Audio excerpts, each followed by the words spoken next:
नमस्कार मित्रांनो, टेक्निकल गुरु चॅनल मध्ये तुमचं पुन्हा एकदा सहर्ष स्वागत आहे. आज पुणे म्हाडा लॉटरीची अंतिम यादी जी आहे ती जाहीर झालेली आहे. आता ही यादी कशी पाहायची, यामध्ये डाउनलोड कशी करायची आणि यामध्ये आपले नाव कसे सर्च करायचे याबद्दलची सर्व माहिती आपण या व्हिडिओमध्ये पाहणार आहात.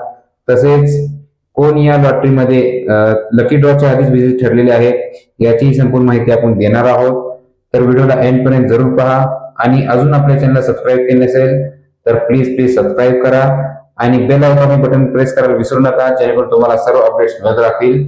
आणखी एक सूचना म्हणजे म्हाडा लॉटरीचा जो रिझल्ट असणार आहे त्याचं थेट प्रक्षेपण आपण आपल्या चॅनलवर करणार आहोत. तर आपल्या चॅनलवर बनून राहा आणि घर बसल्या म्हाडा लॉटरीचा रिझल्ट थेट आपल्या मोबाईलवर लाईव्ह पहा. त्यासाठी आपल्या चॅनलला आताच सबस्क्राईब करून ठेवा, म्हणजे तुम्हाला नोटिफिकेशन येत राहील. तर चला आपल्या व्हिडिओला स्टार्ट करूया.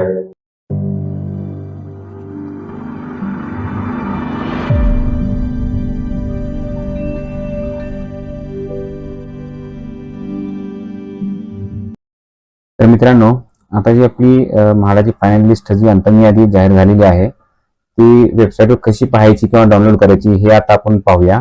आपण प्रिव्हियस व्हिडिओमध्ये सुद्धा हे आपल्याला दाखवलेलं होतं, आपण पाहिलेलं होतं. तरी पण या व्हिडिओमध्ये सुद्धा ज्यांनी पाहिले नाही त्यांच्यासाठी आपण हे करत आहोत. सिम्पली आपण एक ब्राउझर ओपन करायचं आहे, कॉम्प्युटर मोबाईलमध्ये पण चालतं किंवा कॉम्प्युटरमध्ये सुद्धा चालतं. आणि housing.mahad.gov.in या वेबसाईटवर जायचं आहे. त्यानंतर या वेबसाईटवर गेल्यानंतर तुम्हाला अशा पद्धतीने इंटरफेस मिळेल. त्यात तुम्ही दोन पद्धती आहेत की कुठे कुठे तुम्ही लिंक पाहू शकता. तर ह्या सिम्पली या डाव्या साईडला 3 लाईन्स आहेत, याच्यावर तुम्ही क्लिक करायचं आहे. याच्यावर क्लिक केल्यानंतर तुम्हाला इथे लॉग इन करायची गरज नाही, बिना लॉग इन करता तुम्ही पाहू शकता. तर यामध्ये पहिला ऑप्शन आपण प्रिव्हियस टाइम पाहिला होता क्विक लिंक्स मध्ये, ह्यामध्ये ही लिस्ट असते. आणि हा दुसरा ऑप्शन सुद्धा इथं आहे पब्लिश्ड ऍप्लिकेशन्स म्हणून. तुम्ही याच्यावर जरी क्लिक केलं तरी तुम्हाला लिस्ट पाहता येते. तर ते आपण पाहूया. आता याच्यानंतर तुम्हाला अशा इंटरफेस ओपन होईल. आता पाहू शकता तुम्ही की कोकण दिलेलं आहे, लॉटरी बोर्ड कोकण. आपल्याला पुणे मंडळाची पाहिजे आहे, तर पुणे मंडळ पाहायला कुठे आहे, तर इथं आहे पुणे. पुणे तुम्ही फायनल लिस्ट पब्लिश असं देण्यात आलेलं आहे टायटल. इथं पण फायनल पब्लिश आहे. म्हणजे पुणे मंडळामध्ये 3 आहेत, पीसीएमसी 20% आणि पंढरपूर म्हाडा. आता पीसीएमसी म्हाडाची तुम्ही पाहू शकता की ऍक्सेप्टेड लिस्ट सुद्धा देण्यात आलेली आहे आणि रिजेक्टेड लिस्ट सुद्धा देण्यात आलेली आहे. तसेच 20% सुद्धा ऍक्सेप्टेड आहे, रिजेक्टेड आहे. आता 20% ची आपण ऍक्सेप्टेड लिस्ट पाहूया कशी आहे. यावर क्लिक केल्यानंतर तुम्हाला इथं ही लिस्ट शो होणार आहे अशा पद्धतीनं. अशा लिस्ट शो झाल्यानंतर तुम्ही हे इथं पाहू शकता. या तुम्हाला डाउनलोड करून घ्यायचं असेल तुम्ही इथं डाउनलोड सुद्धा करून घेऊ शकता. आता आपण इथे डाउनलोड करून घ्यामध्ये इझी पडेल. आता अशा पद्धतीने ही लिस्ट जी आहे ती पब्लिश झालेली आहे. आता यामध्ये फायनल काउंट बघा, आपण पाहूया किती आहे. प्रिव्हियस टाइम जो फायनल काउंट होता तो होता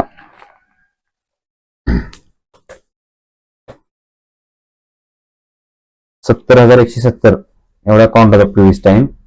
आता यावेळी पाहूया किती आहे. तर 69,644 म्हणजे ड्राफ्ट मधल्यापेक्षा इथे काउंट कमी झालेला आहे. ऍक्च्युअली वाढायला पाहिजे होता पण इथे कमी झालेला आहे, म्हणजे अजून काही यामध्ये काटछा झालेली आहे पाहावं लागेल. त्यामुळे तुम्ही सर्वांनी आपलं नाव यामध्ये चेक करा आहे का, कुठं काटछाट झाली आहे का. कारण प्रिव्हियस टाइम ड्राफ्ट मध्ये तर संख्या जास्त होती, 70,170 होती. आता ती 69,644 राहिलेली आहे. म्हणजे जवळजवळ 170 आणि 300 400 500 काउंट कमी झालेला आहे यामध्ये. तर तुम्ही सर्च इथे करू शकता कशा पद्धतीनं. तर तुम्हाला सिम्पली सर्च मध्ये जायचं आहे आणि तुम्हाला जे वेळी समजा नाव टाईप करायचं, समजा तुम्हाला अजित हे सर्च करायचं आहे नाव, एक एक्झाम्पल साठी घेऊया. अजित सर्च केलं तर तुम्हाला पाहू कुठे ते नाव तुम्हाला असं डायरेक्ट दाखवते. विश्वजित म्हणजे सुद्धा अजित आहे, त्यामुळे ते दाखवत आहे तुम्हाला असं. आणि किती आहेत काउंट हे सुद्धा दाखवतोय. तर तुम्ही खालीवर करून ते पाहू शकता तुमचं नाव कुठं आहे. किंवा तुम्ही डायरेक्ट ऍप्लिकेशन नंबर सुद्धा जो तुमचा आहे हा सर्च केला तुम्हाला एक्झॅक्ट डॉट तुमची ऍप्लिकेशन शो होणार आहे. तुम्ही ऍप्लिकेशनच्या नंबरने सुद्धा सर्च करू शकता किंवा पूर्ण नाव तुमचे टाकून सर्च करू शकता किंवा आडनाव टाकून किंवा कोणतेही तुमचं नाव यामध्ये टाकून तुम्ही सर्च यामध्ये करू शकता आणि स्वतःचे नाव आहे का नाही हे कन्फर्म करून घेऊ शकता. तर अशा पद्धतीने ही 20% वाली लिस्ट आहे. सर्च करणे तुम्हाला हे सर्व गोष्टी तुम्हाला मोबाईलवर सुद्धा करता येतात. मोबाईल सुद्धा तुम्ही हे सेम अशाच पद्धतीने ओपन करून अशाच पद्धतीने सर्च सुद्धा मोबाईल सुद्धा करता येते. आता तुम्ही आपण आधीच सर्च केलेलं आहे त्यातून सुद्धा सर्च होतच आहे, म्हणजे जो 300-400 तर सर्च झालेले आहेत आधी जेवढे आहेत तेवढे, जेवढी नाव असेल तेवढी सगळी सर्च होतात. त्यामुळे तुम्ही शक्यतो पूर्ण नाव सर्च केला तर बरं होईल. जसं तुमच्या पॅन कार्डवर किंवा ऍप्लिकेशन जसं पूर्ण नाव आहे डॉट एक्झॅक्टली तसंच नाव टाईप करायचं आणि सर्च करायचं, म्हणजे तुम्हाला इझी पडतं. बऱ्याच लोकांना प्रॉब्लेम होतो की त्याचं नाव सर्च करता येत नाही. ते म्हणतात की बा आम्हाला नाव घावत नाही, रिजेक्टेड लिस्ट मध्ये पण नाहीये आणि ऍक्सेप्टेड मध्ये नाहीये. पण त्यांना एक सिम्पली तुम्ही एक करा की ऍप्लिकेशन नंबर डायरेक्ट टाईप करा आणि सर्च करा, तुम्हाला इझिली ते सर्च करता येईल. तर हे आपण पाहिली 20% वाली लिस्ट. आता आपण पीसीएमसी म्हाडा आहे त्याची लिस्ट पाहूया ऍक्सेप्टेड वाली, किंवा 20% रिजेक्टेड लिस्ट पाहूया आपण. 20% रिजेक्ट मध्ये प्रिव्हियस टाइम जवळजवळ 1420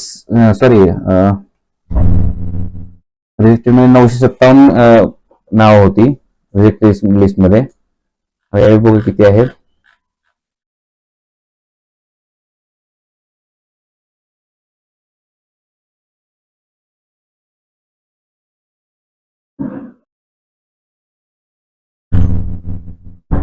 पाचशे 43, म्हणजे 957 मध्ये 400 लोक, जवळपास 400 प्लस लोक त्यामध्ये ज्यांनी डॉक्युमेंट पूर्तता करून त्या ऍक्सेप्टेड लिस्ट मध्ये आलेले आहेत.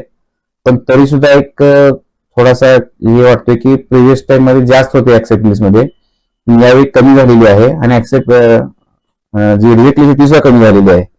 म्हणजे नेमकी कोणती नावं कमी झाली काय झाली तुम्ही प्रत्येकाने चेक करा आपापल्या पद्धतीनं की नेमके का तुमची म्हणजे तुमचं नाव तर कट झालं नाही का, हे चेक करण्याची गरज आहे सध्या. कारण दोन्ही लिस्ट मध्ये नावं कमी झालेली आहेत. प्रिव्हियस टाइम मध्ये नावं जास्त होती, आता नावं कमी झालेली आहेत. तर पीसीएमसी म्हाडामध्ये प्रिव्हियस टाइम मध्ये जवळपास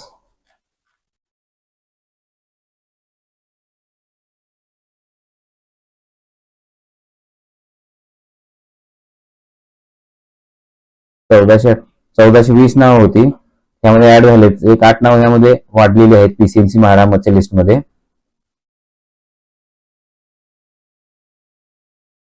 आणि पंढरपूरमध्ये सुद्धा एका दुसरं नाव वाढलं असणार आहे, ते पाहूया आपण. पंढरपूर लिस्ट मध्ये पंढरपूर लिस्ट ही आहे. यामध्ये पण ड्राफ्ट मध्ये 26 नाव होती, आता 27 नाव झाले, म्हणजे यामध्ये सुद्धा एक नाव वाढलेलं आहे पंढरपूर लिस्ट मध्ये सुद्धा. अशा पद्धतीने आपण लिस्ट पाहिलेली आहे. नाव सर्च कसं करायचं ते सुद्धा पाहिलेलं आहे.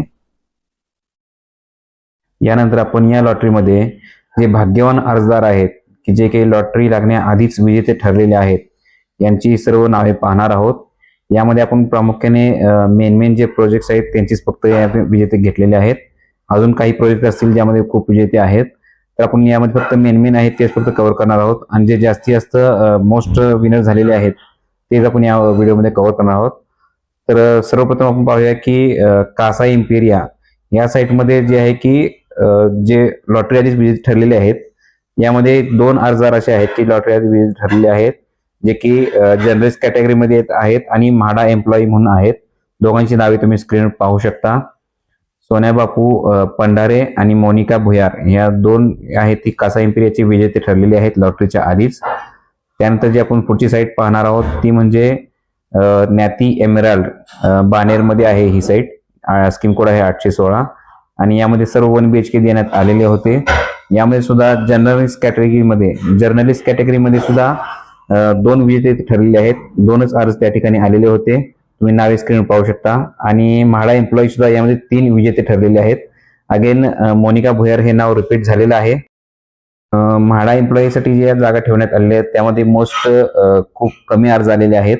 म्हाडा एम्प्लॉईंनी याला पूर्ण पाठ दाखवलेली आहे, पण ज्यांनी अर्ज केलेला आहे ते बरेच ठिकाणी त्यांची नावं आलेली आहेत. आणि जर्नलिस्ट कॅटेगरी किंवा फ्रीडम फायटर कॅटेगरी किंवा आर्टिस्ट कॅटेगरी ही खूप रेअर कॅटेगरी तिथे झालेली आहे या सर्व लिस्टमध्ये. हे यांनी ज्या ठिकाणी अर्ज केले त्या ठिकाणी ते विजेते ठरलेले आहेत. त्यानंतर आपण पाहणार आहोत की 51B इन्क्लुझिव्ह हाऊसिंग ज्याचा स्कीम कोड आहे 815.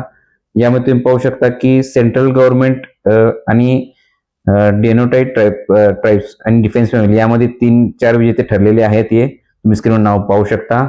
आणि MP MLA या कॅटेगरीमध्ये सुद्धा एक अर्ज या ठिकाणी आलेला होता. विजय गव्हाणे यांचं नाव आहे, ते सुद्धा इथे विजयी ठरलेले आहेत.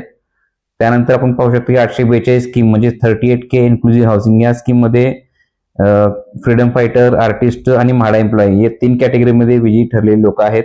त्यांची नावे तुम्ही स्क्रीनवर पाहू शकता. शालिनी पवनीकर हे नाव परत रिपीट झालेलं आहे म्हाडा एम्प्लॉई मध्ये. यानंतर कॅनरी फेज बालेवाडी या ठिकाणी डिफेन्स फॅमिलीमध्ये एक विनर ठरलेला आहे कॅटेगरीमध्ये. आणि अगेन MP कॅटेगरीमध्ये किंवा ML कॅटेगरीमध्ये विजय गव्हाणे यांचं परत नाव आलेलं आहे, रिपीट झालेलं आहे. हे या ठिकाणी परत एकदा विजय ठरलेले आहे, म्हणजे त्यांचा दुसरा ऑप्शन क्रिएट झालेला आहे त्यांच्यासाठी. आता यानंतर आपण पाहूया की 865 कुमार पार्क रेसिडेन्सी जे की हडपसरमध्ये साईट आहे, 1 BHK ते फ्लॅट देण्यात आलेले होते. यामध्ये अगेन जर्नलिस्ट कॅटेगरी आणि म्हाडा एम्प्लॉई ही कॅटेगरी यामध्येच लोक जे आहेत ते डायरेक्टली विजयी ठरलेले आहेत. मोनिका भुयार हे नाव तिसऱ्यांदा रिपीट परत झालेलं आहे आणि सोनिया पंढरे हे सुद्धा नाव रिपीट झालेलं आहे. तर कुमार पार्क कॅटेगरीमध्ये परत एक सांगायचं आहे, म्हणजे आर्टिस्ट कॅटेगरीमध्ये 3 जागा या ठिकाणी देण्यात आलेल्या आहेत आणि फक्त अर्ज आलेले आहेत 4. तर हे सुद्धा ह्यातील फक्त 4 नाव तुम्ही पाहू शकता स्क्रीनवर. यातील फक्त एकच विजेता ठरणार नाही, बाकी 3 विजेते ठरणार आहेत. आणि शिवाय एक जो आहे तो वेटिंग मध्येच असणार आहे आणि त्यालाही कधी चान्स मिळू शकतो त्यांना सुद्धा. तर बेसिल मोंडेल या साईटवर तुम्ही पाहिलं 861 स्कीम केशवनगरची जी 2 BHK साठी होती. या ठिकाणी सुद्धा म्हाडा एम्प्लॉई साठीच जी जागा होती त्या ठिकाणी म्हाडा एम्प्लॉई डायरेक्ट विजयी ठरलेले आहेत, कारण तिथं एकच अर्ज आलेला होता म्हाडा एम्प्लॉई साठी. यानंतर 813 रोहन आनंद फेज 1 जी की सोमाटणे वर ही स्कीम सोमाटणे गावात ही स्कीम होती. आणि 795 एक कोहिनूर व्ह्यू एक्सेल जी की धानोरीमध्ये होती. यामध्ये जेवढे फ्लॅट होते त्यापेक्षा कमी अर्ज आलेले आहेत, त्यामुळे या ठिकाणी अर्ज केलेले सर्व अर्जदार विजयी ठरलेले आहेत. त्यांची नावे तुम्ही लिस्टमध्ये पाहू शकता, इथं देऊ शकत नाही कारण खूप नाव आहेत त्यामध्ये, सर्व ते विजयी ठरलेले आहेत. यानंतर 835 A&B रिओ टावर चौरोली आणि 836 A&B श्रीधाम चौरोली यामध्ये अर्जांची संख्या खूप कमी आलेली आहे.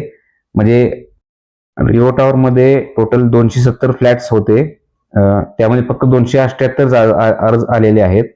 फक्त 8 अर्ज त्यामध्ये एक्स्ट्रा आलेले आहेत. आणि श्रीधाम मध्ये सुद्धा फक्त 6 अर्ज एक्स्ट्रा आले, म्हणजे त्यामध्ये सुद्धा 270 फ्लॅट्स होते, त्यामध्ये 276 अर्ज आलेले आहेत. पण विषय झालाय की जनरल पब्लिक मध्ये जास्त अर्ज आलेले आहेत आणि ज्या कॅटेगरी आहेत म्हणजे ST SC DT काय असेल PH वगैरे यामध्ये अर्ज कमी आलेले आहेत. म्हणजे ते लोक तर डायरेक्ट विजयी तर आहेतच, फक्त जनरल पब्लिक मध्ये थोडंसं कॉम्पिटिशन आहे की रिओ टावर मध्ये 141 जागांसाठी 198 अर्ज आलेले आहेत आणि श्रीधाम मध्ये 141 अर्ज फ्लॅटसाठी 203 अर्ज आलेले आहेत. बाकी सर्व ज्या कॅटेगरी आहेत त्यामध्ये सर्व ते विजयी ऑलरेडी ठरलेले आहेत. फक्त जनरल कॅटेगरीमध्ये इथे कॉम्पिटिशन आहे थोडंसं, ते बी खूप जास्त नाही. या सर्वांची नावं वेटिंग लिस्ट मध्ये असणारच आहेत, म्हणजे वेटिंग लिस्ट सुद्धा पूर्ण होत नाही, यात एवढे कमी अर्ज या ठिकाणी आलेले आहेत. अशाच वेगवेगळ्या अपडेट मिळवण्यासाठी आपल्या चॅनलला सबस्क्राईब केले नसेल तर प्लीज सबस्क्राईब करा आणि बेल आयकॉन हे बटन जरूर प्रेस करा, जेणेकरून तुम्हाला अपडेट्स मिळत राहतील. तर व्हिडिओला एंड पर्यंत पाहिल्याबद्दल खूप खूप धन्यवाद. भेटूया आपल्या नेक्स्ट व्हिडिओमध्ये.